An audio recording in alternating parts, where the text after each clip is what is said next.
Bom dia, pessoal, tudo bem? Espero que vocês estejam super bem, que estejam com seus pés no chão e que vocês gostem desse episódio. A gente vai falar sobre um evento que talvez você não tenha ouvido falar ainda, que foi a tentativa de assassinato do Donald Trump. E bem-vindo, então, ao terceiro episódio do IPCast, que é um espaço dedicado a novidades e debates sobre inovação, governança, Web3 e sociedades startup societies. Hoje a gente vai falar, então, como eu já dei um spoilerzinho, sobre a tentativa de assassinato do Trump.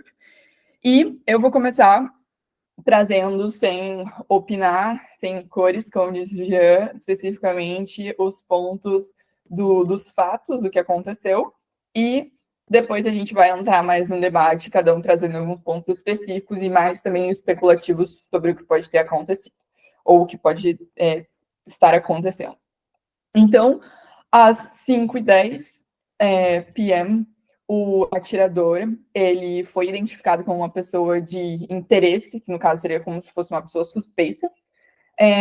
20 minutos depois, 5h30, o Crooks, ele foi identificado com uma arma, com uma rangefinder.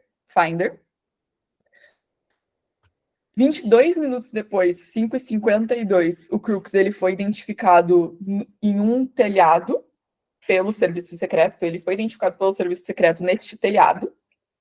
E 10 minutos depois, o Trump entrou no palco, e 10 minutos depois, o Crooks atira no Trump. Então, essa foi a linha do tempo do que aconteceu. E, claro, que a gente tem muito espaço para se perguntar o que aconteceu e como que isso foi deixado, como isso foi só incompetência mesmo, isso de fato foi alguma vista grossa que foi feita ali dentro, foi algo que foi de fato organizado. A gente está vendo muita argumentação, muita especulação, e daí aqui a gente vai debater um pouco sobre isso e vincular como isso está, de fato, alinhar, como isso se relaciona com o que a gente traz de network states, startup societies e novas tecnologias de governança. Então, eu vou puxar o Ariel para fazer os seus primeiros comentários sobre o que aconteceu e começar o debate.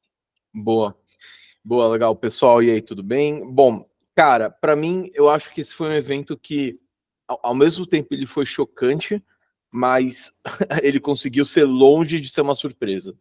E por que eu falo isso, né? Eu acho que se a gente olha a retórica que a mídia e também a oposição política do Trump tem adotado pelos últimos 8 anos, que é um puta tempo gigantesco, é uma retórica completamente maluca. Assim, esse cara é Hitler, esse cara vai acabar com a liberdade, esse cara vai ser a última eleição, essa é a última eleição.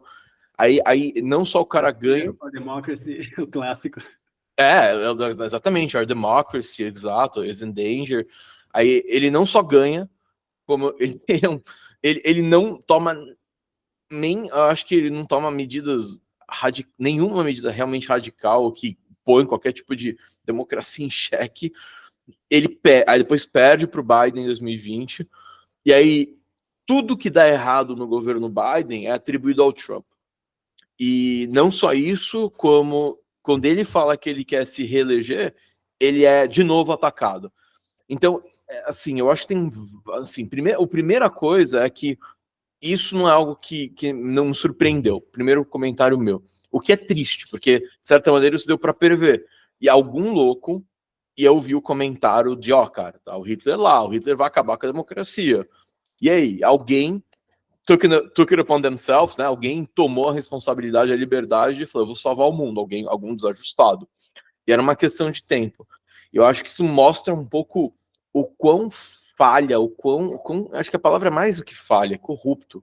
A nossa mídia, que é uma das grandes instituições que a gente tem, que a gente deveria ter, eu acho que isso dá muito pano para manga para uma segunda discussão que a gente vai falar depois, como isso liga com, acho, um novo mundo que a gente vê de network states, de talvez um mundo de novas instituições, de novos governanças, e acho que isso a gente vai falar um pouco mais numa segunda parte. Então, esse é o primeiro comentário. Cara, o segundo comentário é a reação dele.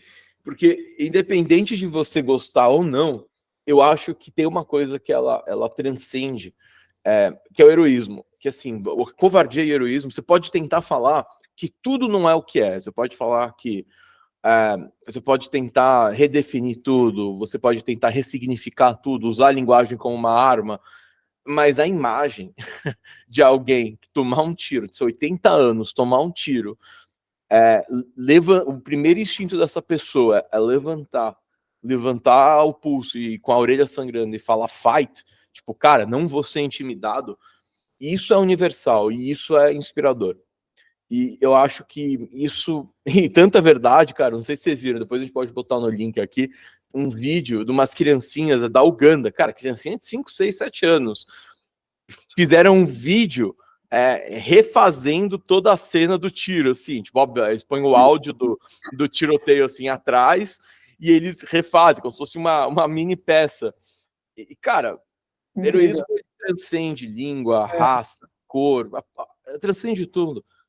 E isso é uma ação heróica, uma ação corajosa, que é algo que a gente tem muito hoje o contrário, a gente tem bando de covarde, atores covardes, na mídia, em grandes empresas, que ficam, a palavra em inglês é grandstanding, que ficam falando, olha só como eu sou bom, olha só como eu sou, olha só, eu tô lutando, e na verdade eles nunca arriscaram nada, não dá nada a perder, porque eles só estão falando de volta para o zeitgeist, só estão falando de volta para a opinião pública.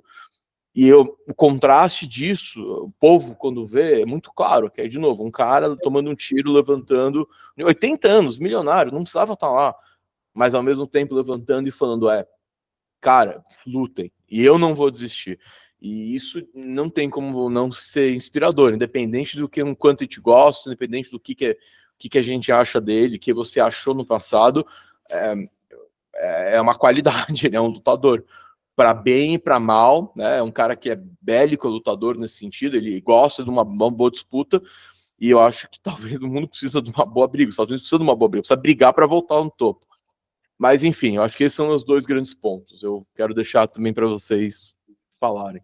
Perfeito, muito bom esse segundo comentário, principalmente trazendo a questão das crianças na Uganda, que é uma realidade que ela, aparentemente, ela está completamente... ela é outra realidade, quando a gente pensa no sentido narrativa, de realidade é narrativa, né? Só que quando a gente lembra que, na real, realidade existe, verdade existe, a gente reconhece virtude. E nessa ação dele ter levantado o pulso, cara, eu não voto nos Estados Unidos, eu posso ter posso ter várias discordâncias, posso não gostar do Trump. Eu vi aquilo e fiquei emocionada, tipo, eu fiquei com vontade de chorar, porque, cara, é o tipo de sentimento cru de tipo, cara, heroísmo, pô, eu quase morri nesse momento, tá uma confusão, não sei o que tá acontecendo, só que ele, naquele momento, ele demonstrou que tá no coração dele a vontade de realmente realizar o que, na opinião dele, é o bem para os americanos, e daí isso resultou em ele levantando a mão, porque de fato ele enxerga que esse é o motivo pelo qual ele tem que lutar. Então, isso sim, de fato, é algo bastante admirável, de fato. Ele é um cara que é inegável que ele sabe usar a narrativa para... Ele sabe como política funciona.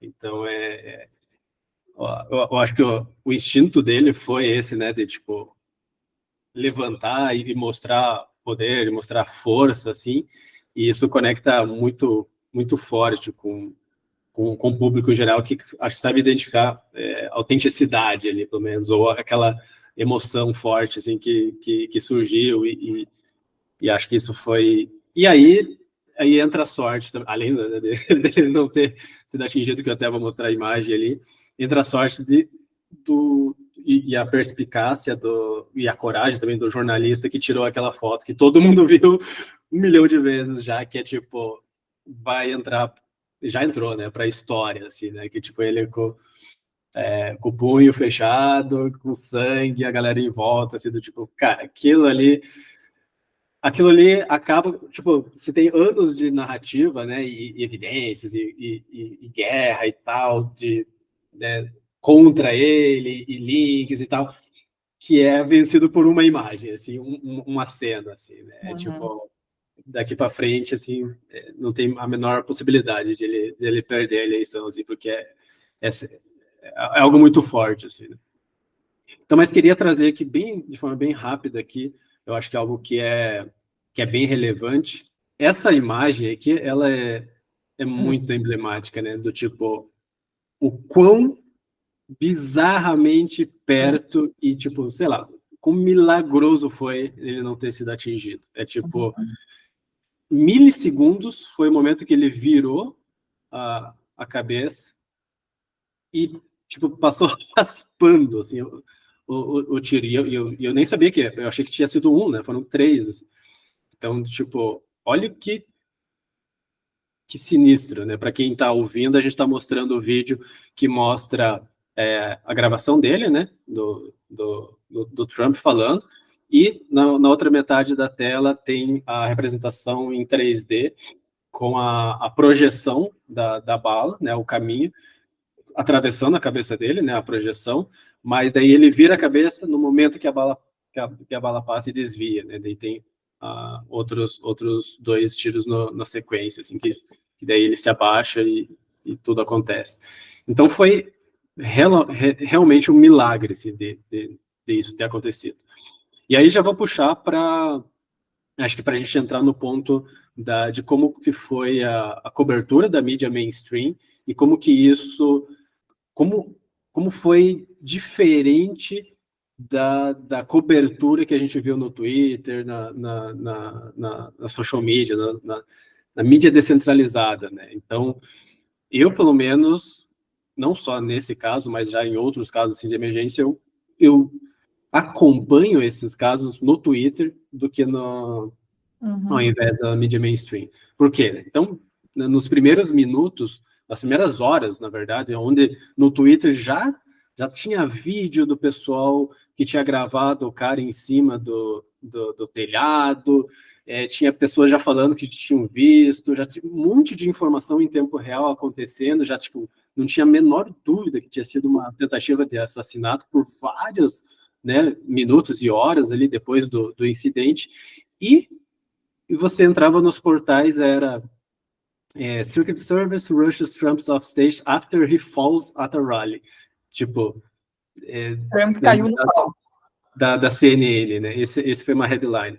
The New York Times ficou um tempo com essa headline, né? Trump hurt but saved after a shooting. Do tipo, e mais uma, Trump injured but saved after rally shooting. Mesma coisa. Tinha um que fala que é depois de um barulho alto da Associated Press. Ele foi levado para fora do palco depois de um barulho alto que aconteceu na plateia. Isso. Então, tiveram, né? Eu mostrei alguns aqui, mas foram dezenas, assim, todos na mesma linha, que por algumas horas não assumiram que foi uma tentativa de assassinato e tal, tipo, completamente atrasado em relação aos fatos, enquanto, né, as pessoas, os civis ali compartilhando vídeos, você conseguia acompanhar realmente o que estava acontecendo. Então, até queria ouvir a opinião de vocês aí sobre o que vocês acham, né, se é ideologia, se é incompetência, se é a combinação dos dois, se é a natureza da mídia, e como que vocês acompanharam isso? Seba, puxei, você ficou quietinho até agora. Vamos lá. Bom, em relação à mídia, eu acho que tem um processo muito claro de financiamento de mídia, de narrativa oficial não institucionalizado. Inclusive tem um blog muito legal, chama The Great Upheaval, em que me fugiu o nome do autor agora. Ele faz um paralelo entre o sistema de financiamento de mídia, de narrativa oficial na China e nos Estados Unidos. E ele mostra como que, a princípio, eles funcionam da mesma forma, com a diferença de que na China é centralizado e no Ocidente, não vamos nem dizer nos Estados Unidos, é descentralizado. Então você tem instituições de mídia, e essas instituições elas recebem verbas, elas têm acesso que outras instituições não têm. Então tem todo um sistema de kickbacks e um coça as costas no outro para você empurrar uma determinada narrativa oficial. Então, para mim, assim, não é uma questão de incompetência, de tipo assim, essas pessoas elas não estão enxergando, é uma questão assim de linha editorial. Tipo, nós adotamos essa linha editorial, ela é pensada porque ela nos dá uma vantagem estratégica de estar próxima do poder. Então, isso para mim é muito claro. E é por isso que essa narrativa oficial, ela desmonta na mídia social, que é por natureza descentralizada. Né? Mesmo na mídia social em que existe algum nível de censura, normalmente você tem muito mais conteúdo, né? É muita gente postando, é muito conteúdo, mais do que você tem sistemas de controle. Então você vê que até na China, cara, lá naquelas mídias sociais deles que são super censuradas, a galera ainda consegue postar algumas coisas, tal, aí meia hora depois foi retirado, mas tantas mil pessoas viram antes de retirar, mesmo lá, entendeu? Que eles são muito mais restritos. Então, para mim, é um trabalho muito claro, assim, de reforço recíproco entre quem está no poder, quem empurra uma determinada narrativa e os entes descentralizados no sentido que eles não estão diretamente ligados ao poder, mas indiretamente eles estão e são grandes instituições, são conglomerados que reforçam essas narrativas, entendeu? E aí aqui sempre vale lembrar, né, que é uma coisa que eu sempre explico: fake news não são fake, vírgula, news. Fake news são narrativas inconvenientes para quem está no poder. Essas narrativas, elas podem ser verdadeiras ou elas podem ser falsas. Eu sempre falo que quando Galileu Galilei falou, olha, é a Terra que gira em torno do Sol e não o contrário, o Ministério da Verdade da época falou, não, Galileu, pode parar com essa fake news aí, entendeu? Você quer queimar, malandro? Não. Todo mundo sabe que a verdade oficial é essa daqui, entendeu? A história justificou Galileu, mas ele teve que se retratar para não morrer queimado na fogueira. E é assim que funciona fake news e ministérios da verdade ao longo do tempo, seja na União Soviética, seja na época nos Estados Unidos, na época do macartismo, seja hoje aí com as secretarias de combate a fake news que a gente tem na ditadura brasileira e por aí vai. Uhum, legal.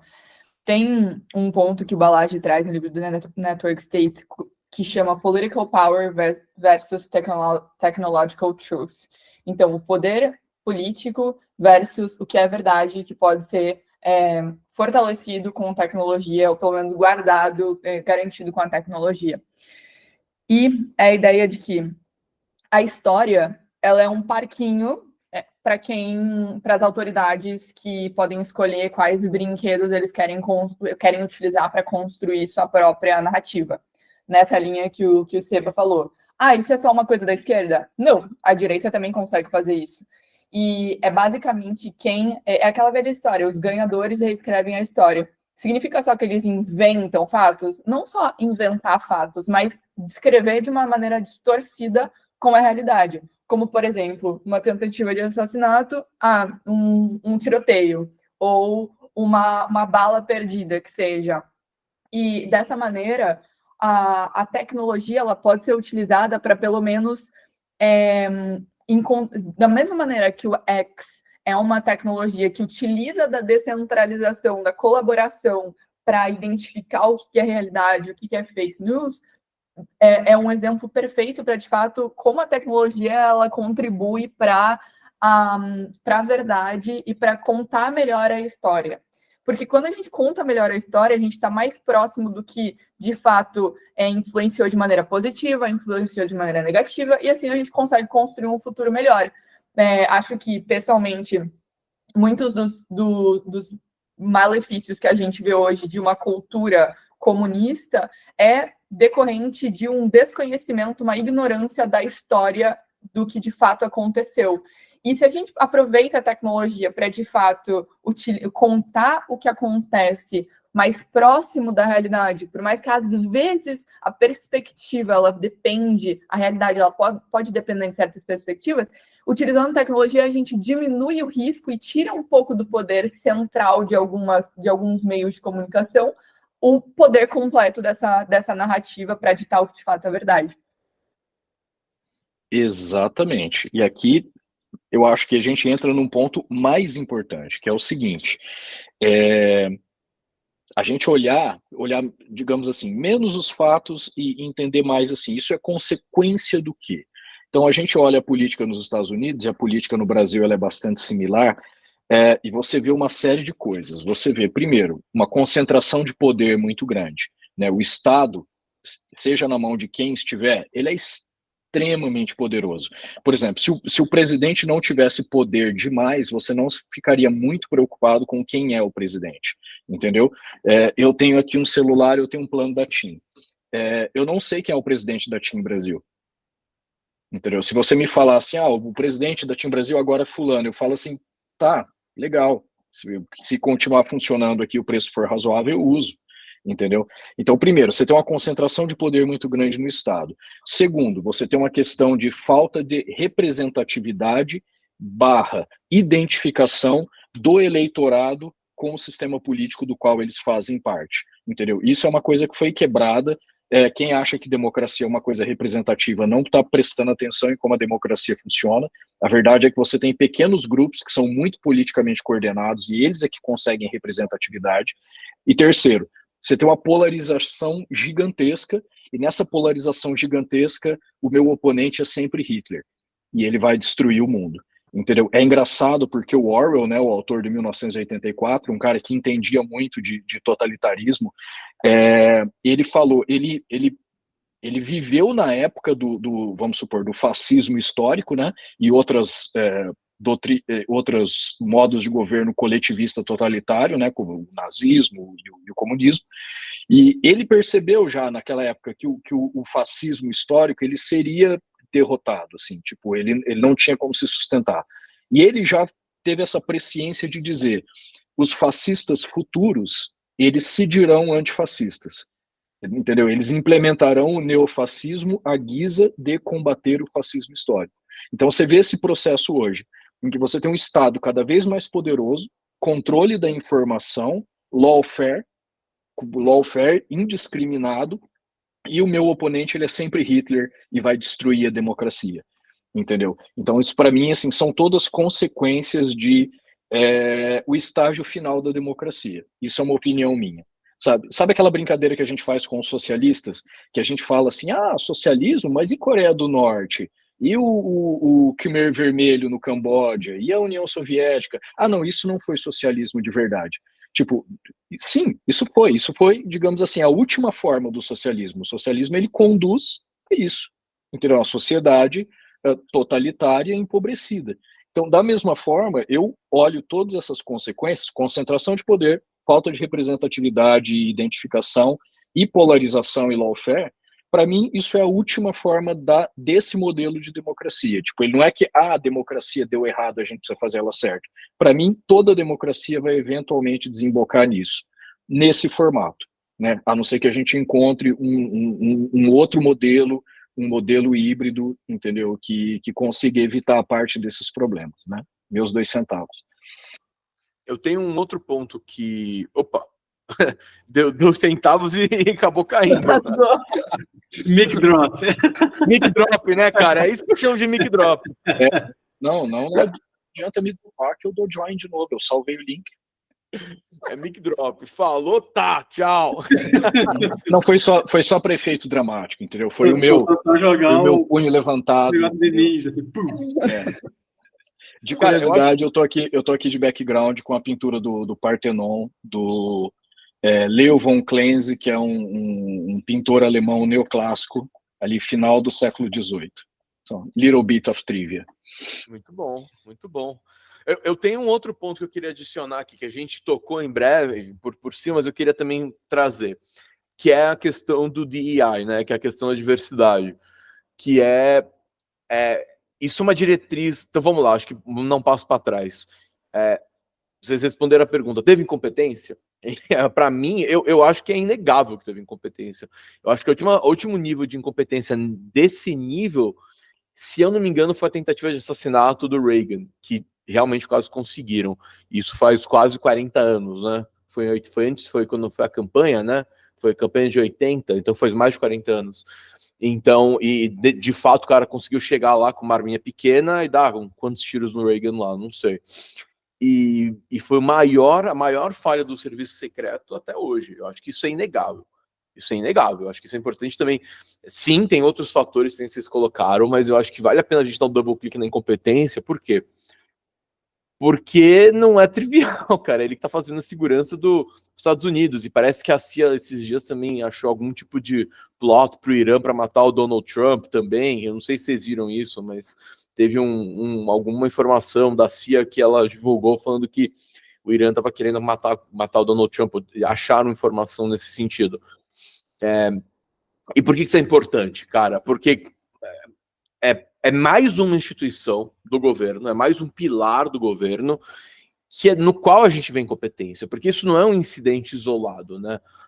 A incompetência ela vai permeando várias faces do governo, seja na regulação, seja na construção e licitação de obra pública e de construção de common goods, ou seja em coisas um pouco mais práticas, como guerra, ou melhor, ou como espionagem, e aqui no caso, defesa, né? Defesa de um candidato presidenciável.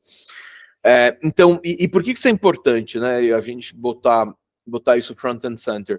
É que, cara, assim, existe um push gigantesco em Washington por DEI, por Diversity, Inclusion, Equity and Inclusion.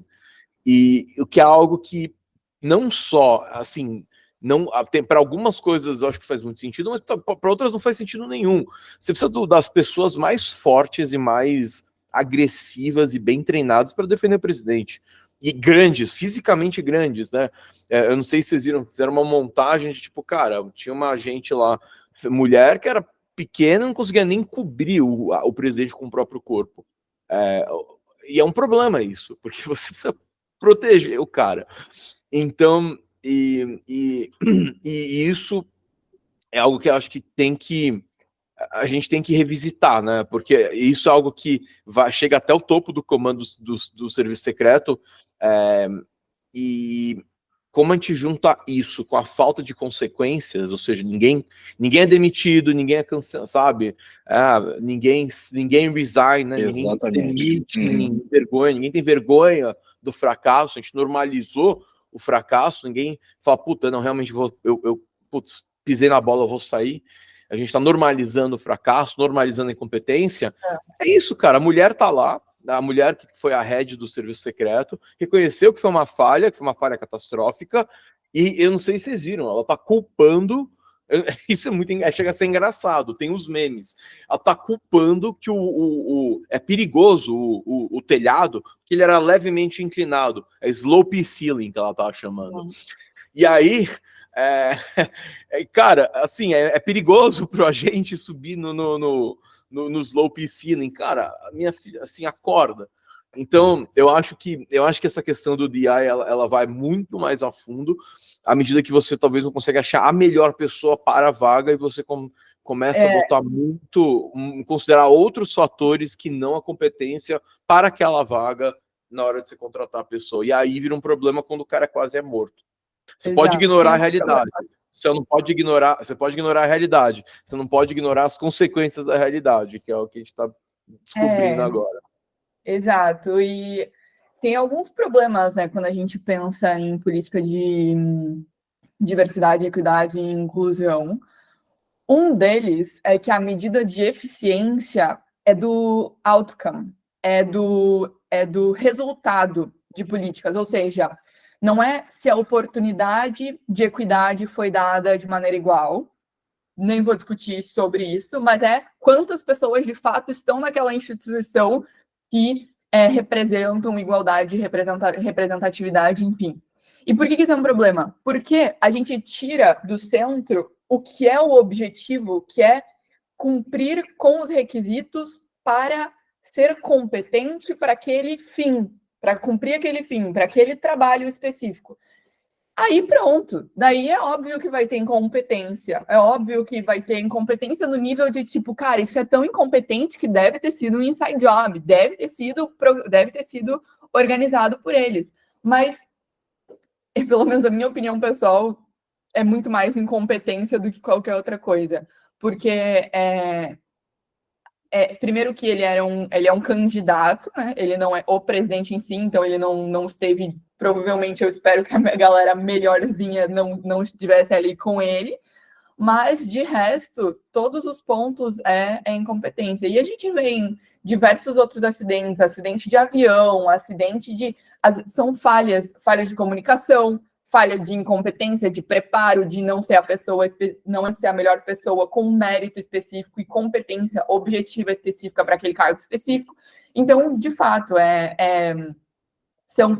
como o Ariel mencionou, são consequências de negar a realidade que a gente vê do Estado falindo. O Estado em falência, ele se agarra a especulações e mentiras, só que daí a gente não consegue deixar de ver quais as consequências que isso traz para a vida real.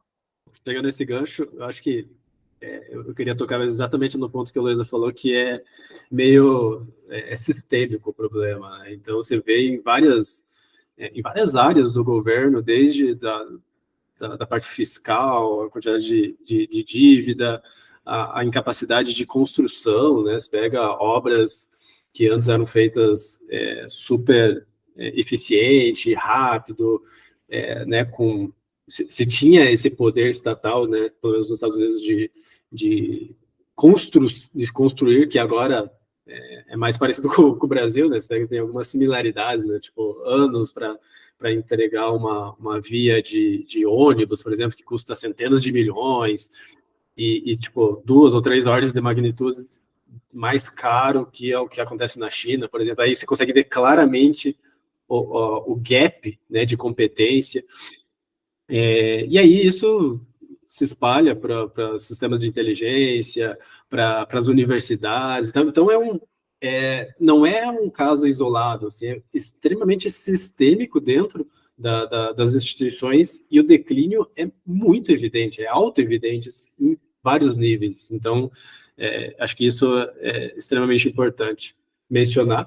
E voltando um pouquinho ali na questão da mídia, que dito isso, né, dito essa incompetência, que eu julgo que é uma combinação de ideologias erradas, mas também de natureza, é uma questão mais de infraestrutura, de natureza de instituição, que eu acho que, por exemplo, né, vamos pegar a mídia, mesmo se por uma questão mágica, as pessoas tivessem boa fé, não, vamos cobrir, vamos falar a verdade, vamos ser neutro, ainda assim ia ter um problema que eles não têm a capacidade, não têm a estrutura para lidar com o sistema moderno e dinâmico e em real time que a gente tem hoje.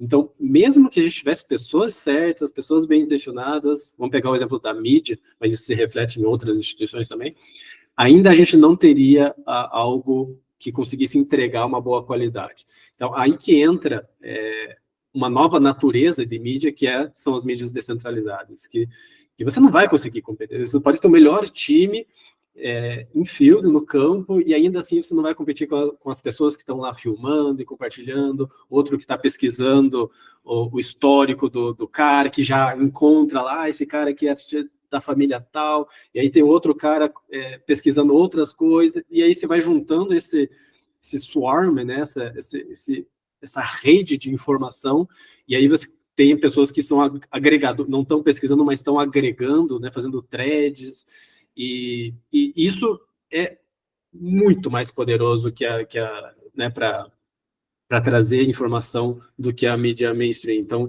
eu acho que essa lente de a gente olhar para a estrutura e falar, cara, é uma estrutura diferente, é uma estrutura descentralizada, tecnológica, ágil, que tem a capacidade de resolver melhor os problemas, inclusive para fake news. E aí a gente já comentou, né, dos community nodes e tal, pessoas que também não estão pesquisando, não estão agregando, mas estão identificando as fake news, as coisas erradas, ou as teorias da conspiração e etc.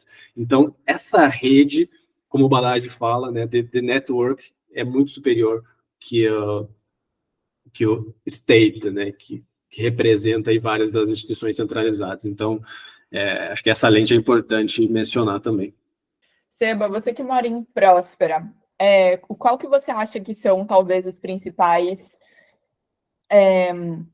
as diferenças mais claras de uma comunidade que tem uma uma visão diferente do papel do Estado, tem mais liberdade naquela zona específica para lidar com situações desse tipo? Legal, vamos lá. Essa pergunta ela é muito boa, né? Porque todos nós aqui somos adeptos aí das startup societies, esses novos modelos de governança, mas uma coisa que a gente sempre tem que se perguntar para aterrissar é qual problema isso resolve? Isso atende o quê? E por quê que nós acreditamos que isso vai atender melhor? Então vamos voltar lá nos 3 pontos que eu comentei sobre os estados democráticos modernos, pelo menos no Ocidente. Primeiro, concentração de poder.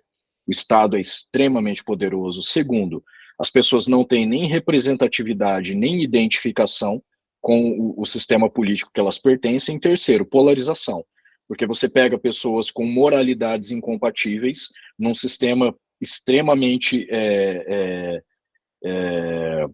dissociado da moralidade das pessoas e obriga elas a tomarem decisões conjuntas dentro de um mesmo ente político, o que leva a um meio termo medíocre, necessariamente, ou, e, na verdade, acho que é um E, não é nem um ou, é a ditadura dos 51%, né, que vários teóricos da democracia já explicaram.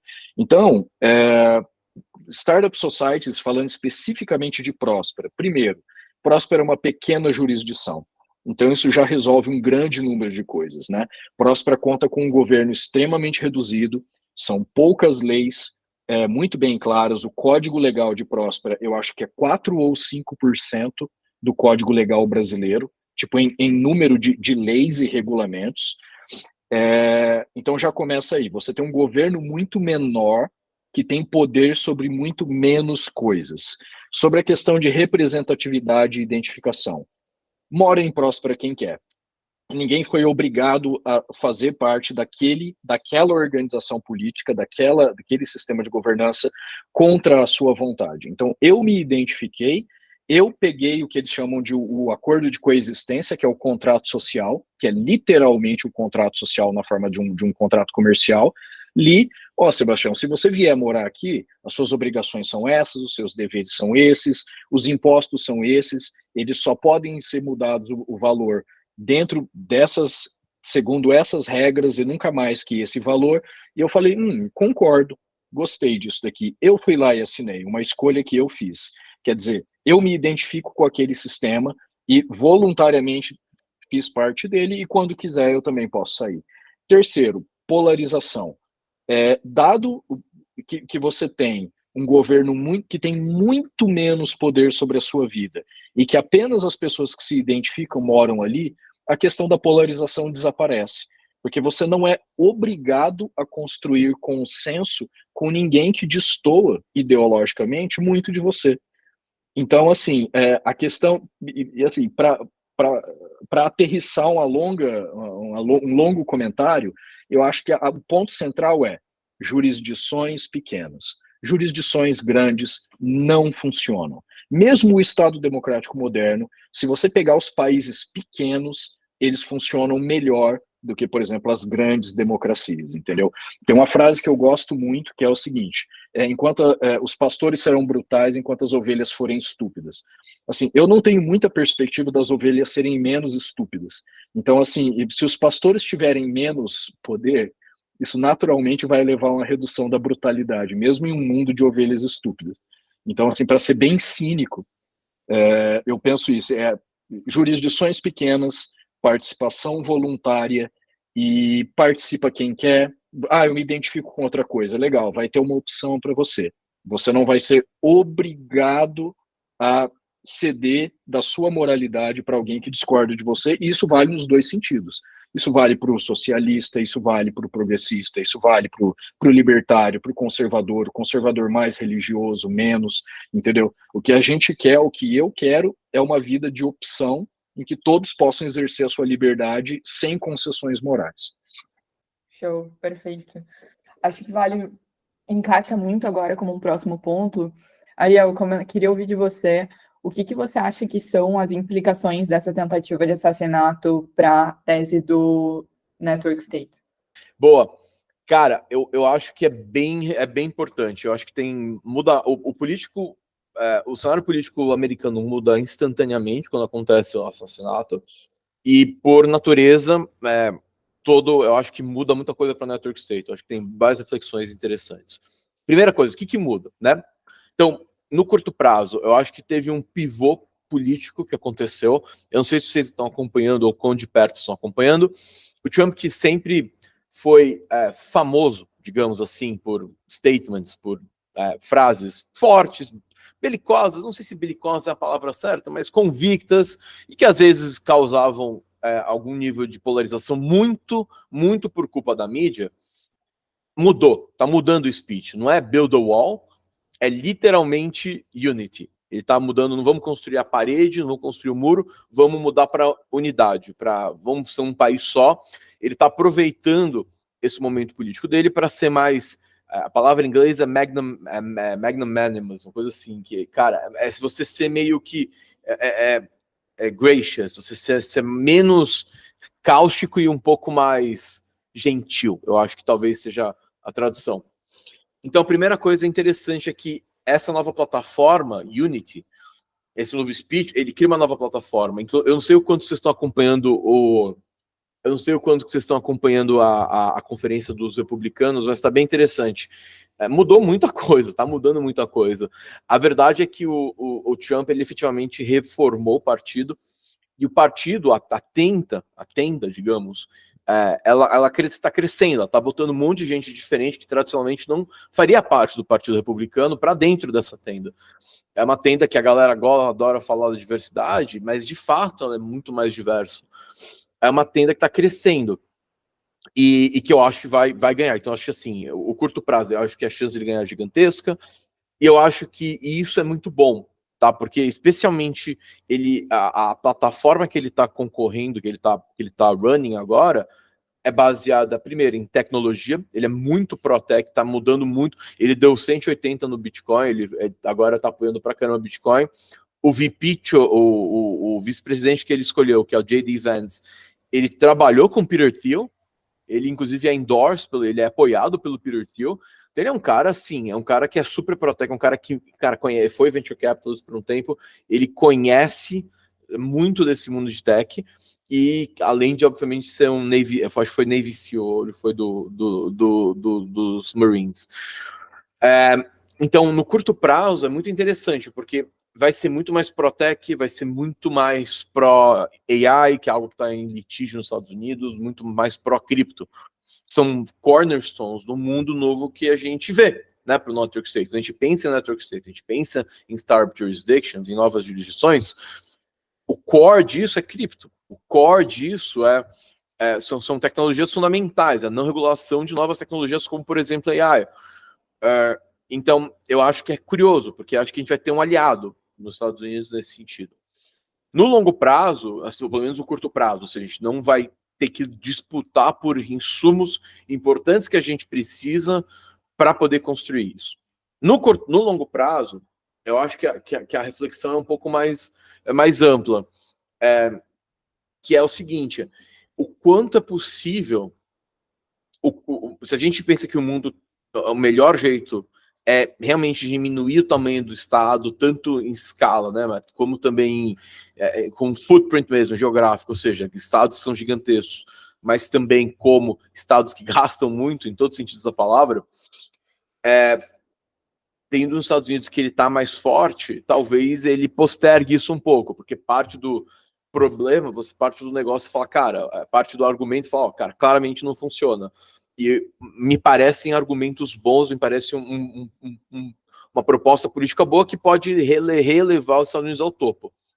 Porém, cara, no longo prazo, aí é que tá. Eu acho que, apesar disso, apesar de a gente ver os Estados Unidos mais fortes pelos próximos anos se o Trump ganhar, eu acho que a verdade é que ele é mais protecionista, ele também é mais America First. E ele vai estar focado no América. E o resto do mundo vai ter que tentar achar o melhor jeito para prosperidade. E é aí onde eu acho que onde entra muito bem Network States, onde muitos Startup Societies, que é, cara, legal que os Estados Unidos tá funcionando, tem tudo para voltar a crescer, tem tudo para voltar a ir bem, apesar de ter vários problemas macro que a gente sabe, endividamento, etc. mas ainda acho que fica um ponto, ainda fica uma pontinha para a gente aplicar isso de uma forma muito ampla em países que estão em desenvolvimento. E, de certa maneira, é um jeito, e aí sim é um jeito que eu acho que de ganhar e de criar muito valor e de permitir a saída política, de permitir o exit, né, que é o conceito fundamental de Startup Societies, que é você poder sair para onde você acredita que nos valores, para um tipo de Estado, para um tipo de governança que você acredita.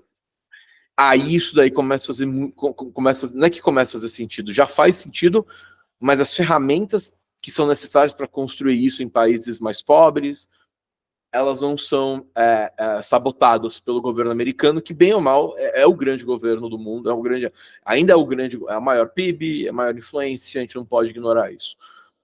Então, para mim, é positivo, assim, óbvio, é uma tragédia, mas assim, o Overlook foi terrível, mas quando você olha para o longo prazo, eu acho que é positivo no sentido que, os Estados Unidos se fortalece, mantém alguns inimigos ruins, um pouco mais pertos, longe, e ao mesmo tempo fornece a tecnologia que a gente precisa para crescer como indústria.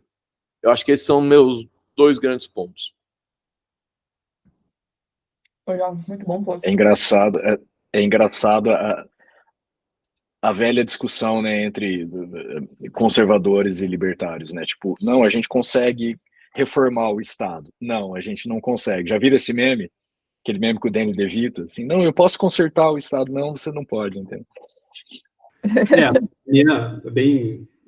Bem resumida, assim, bem rápida, a minha visão eu acho que acho que tem alguns pontos, assim, né? Primeiro é que dá para ver claramente que esse caso do Trump, quem segue o Celcas lá, né, ele está bem engajado, né, com isso. Dá para ver assim que, tipo, quem é americano tem um nível assim de ilusão, eu acho que, tipo, cara, agora a América vai voltar a ser a América antiga e tal, e é totalmente justificável, assim. Eu acho que esse patriotismo assim, é muito forte lá, e eles estão tentando recuperar o país, mas na minha percepção, eu acho que com o Trump ganhando, principalmente falando em tecnologia, vai ficar menos hostil, vai ficar menos pior, vai dar uma desacelerada no declínio, mas eu não vejo assim muitos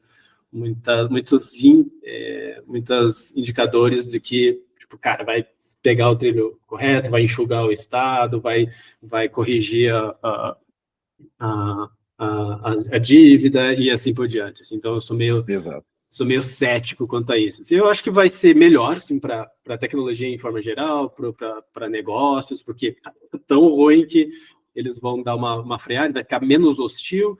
Essa narrativa de ser pró-cripto, eu sou bem, cara, ok, mas eu acho que é um oportunismo grande para eles ganharem a eleição, porque é um eleitorado muito grande e a equipe do Biden não percebeu isso e está sendo contra. Então, eu acho uma boa estratégia, mas de médio e longo prazo eu não vejo assim uma guinada para uma solução mesmo e voltar à era antiga dos Estados Unidos e tal. Acho que é isso.